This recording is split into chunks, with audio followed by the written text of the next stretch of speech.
ने जिस चीज को फाइंड किया है, इसका साइज हमारी गैलेक्सी मिल्की वे से 100 गुना ज्यादा बड़ा है। इस चीज का नाम है अल्काई ओनियस। ये एक गैलेक्सी है जो कायनात में आज तक डिस्कवर होने वाली सबसे बड़ी गैलेक्सी है। ये एक रेडियो गैलेक्सी है। रेडियो गैलेक्सी ऐसी गैलेक्सी होती है जिसके सेंटर में सुपर मैसिव ब्लैक होल मौजूद होता है। जैसे ही कोई मैटर ब्लैक होल के अंदर गिरता है तो इसके अंदर से 2 रेडियो जेट्स की शक्ल में बहुत ज्यादा एनर्जी खारिज होती है। ये रेडियो जेट्स गैलेक्सी के सेंटर से मुख्तलिफ सिमत से निकलती हैं। इस चीज को एक्टिव गैलेक्टिक न्यूक्लियाई भी कहा जाता है। ये बात आप जान लें कि रेडियो गैलेक्सी बहुत ज्यादा रेयर होती है। इनकी फॉर्मेशन बहुत ज्यादा लो डेंसिटी में होती है। इनकी लेंथ 2.3 मिलियन लाइट ईयर्स होती है। साइंसदान इस गैलेक्सी को स्टडी कर रहे हैं ताकि इसके अंदर से निकलने वाली रेडियो जेट्स के बारे में जान सके। ये आज तक डिस्कवर होने वाली सबसे बड़ी गैलेक्सी है। इसको एक पीएचडी स्टूडेंट मार्क और यूएस की टीम ने डिस्कवर किया है।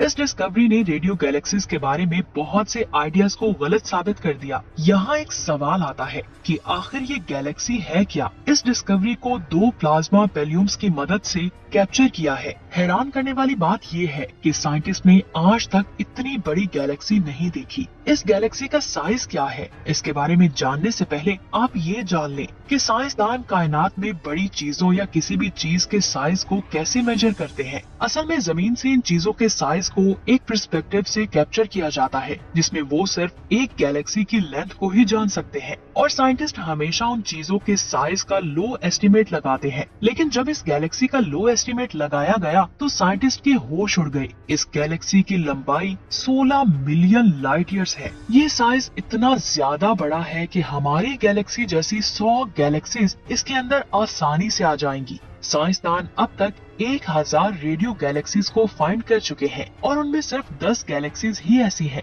जिनका साइज 10 मिलियन लाइट ईयर्स तक फैला हुआ है। इस गैलेक्सी के बारे में दूसरा डाटा लोफर टेलीस्कोप से लिया गया है। इस टेलीस्कोप ने इस गैलेक्सी को 60 से 90 रेजोल्यूशन पर कैप्चर किया है। इस डेटा से साइंटिस्ट ने रेडियो गैलेक्सी से एक सेंसिटिव डोमेन को कैलकुलेट किया है। कॉस्मिक डिस्टेंस के लिहाज से यानी हमारी कायनात कितनी बड़ी है उसके साइज के हिसाब से ये गैलेक्सी हमारी जमीन के बहुत ज्यादा करीब मौजूद है। ये गैलेक्सी हमारी जमीन से 3 अरब लाइट ईयर्स दूर मौजूद है। साइंसदानों ने कहा कि हमें लगता है कि जमीन से चांद हमें जितना बड़ा दिखाई देता है, ये गैलेक्सी भी साइज में उतनी बड़ी है कि जमीन से हमें ये भी चांद जितनी बड़ी दिखाई देती है। इस गैलेक्सी की डिस्कवरी से साइंसदान बहुत ज्यादा खुश हैं, क्योंकि इस गैलेक्सी से साइंसदान कॉस्मिक वेब के सबसे मुश्किल फिलामेंट को समझने की कोशिश करेंगे। कॉस्मिक वेब कायनात का बढ़ता हुआ हिस्सा है जो नोड्स के नेटवर्क की तरह नजर आता है। नोड्स के नेटवर्क को फिलामेंट और क्लस्टर कहा जाता है। एक गैलेक्सी, फिलामेंट और क्लस्टर को स्टडी करना बहुत मुश्किल काम है। इससे भी ज्यादा मुश्किल किसी भी गैलेक्सी के सेंटर में मौजूद मीडियम को फाइंड करना है। साइंटिस्ट को यकीन है कि एक दिन अल्काई ओनियस गैलेक्सी में मौजूद मीडियम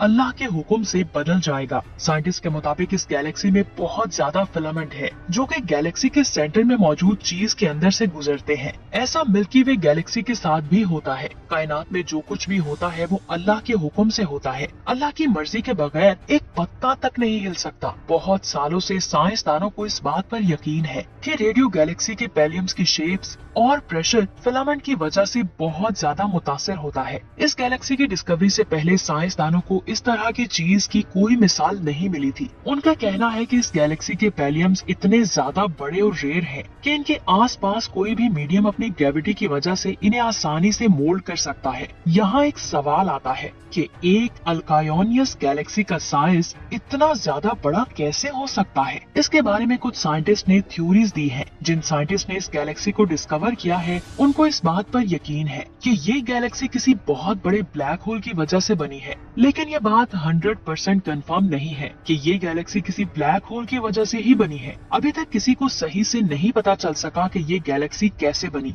लेकिन इस गैलेक्सी के साइज ने साइंसदानों के होश उड़ा दिए। इसके बाद बात करते हैं इस तस्वीर की। जैसे कि आपको पता है कि प्लैनेट्स के मून्स होते हैं जो उसके गिर्द ऑर्बिट करते हैं। मिसाल के तौर पर हमारी जमीन का एक चांद है। जुपिटर और सैटर्न के भी एक से ज्यादा चांद हैं, लेकिन किसी भी मून के साथ एस्ट्रॉयड का होना बहुत ज्यादा रेयर है। एक अंदाजे के मुताबिक 1.1 मिलियन एस्ट्रॉइड्स में से सिर्फ 150 एस्ट्रॉइड्स किसी न किसी चांद का हिस्सा है। लेकिन कुछ टाइम पहले साइंसदानों ने एक ऐसे एस्ट्रॉइड को फाइंड किया है जिसके 3 चांद हैं। इस एस्ट्रॉइड का नाम इलेक्ट्रा है। इलेक्ट्रा के पास एक नहीं बल्कि 3 चांद को डिस्कवर किया गया है। इस एस्ट्रॉइड को पहले 19वीं सदी में देखा गया था, लेकिन इसके पास 3 मून है। इनके बारे में साइंसदानों को अब पता चला है। 1873 में 160 मीटर लंबा एस्ट्रॉइड डिस्कवर हुआ था जो मार्स और जुपिटर के दरमियान मौजूद एस्ट्रॉइड बेल्ट में घूम रहा था। उस एस्ट्रॉइड के पहले मून को एक सदी के बाद यानी 2003 में फाइंड किया गया और उसके दूसरे मून को 2014 में फाइंड किया गया। इस डिस्कवरी से साइंसदानों को पता चला कि सैयारों के अलावा भी एस्ट्रॉइड के गिर्द मून्स हो सकते हैं और इन्हें कैसे फाइंड किया जा सकता है। इलेक्ट्रा का पहला मून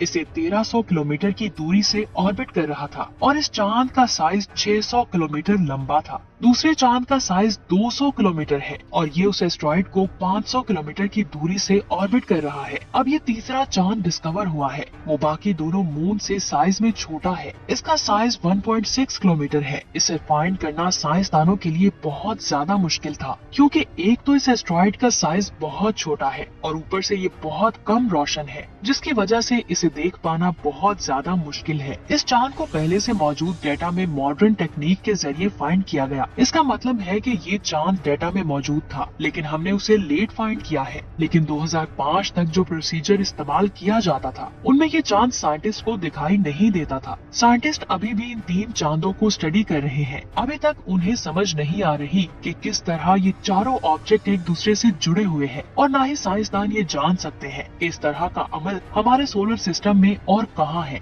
ऐसा हो सकता है कि ये 3 मून उस तरह बने हो जिस तरह हमारी जमीन का चांद बना था। ये वाकई में कमाल की डिस्कवरी है। इस कायनात में हर चीज अल्लाह के हुक्म से बनती है और अल्लाह के हुक्म से ही तबाह होती है। अल्लाह की इस अजीम कायनात में ऐसे ऐसे राज छुपे हैं जिनको जानने के बाद दिल अल्लाह अकबर कहता है। आप भी कमेंट में अल्लाह अकबर लाजमी लिखें। इस वीडियो को लाइक और शेयर लाजमी करें, क्योंकि आपके लाइक और शेयर करने से वीडियो की रीच बढ़ेगी और ये वीडियो ज्यादा लोगों तक जाएगी। चैनल को सब्सक्राइब लाजमी कर लें। अपना बहुत सारा ख्याल रखें। अल्लाह हाफिज।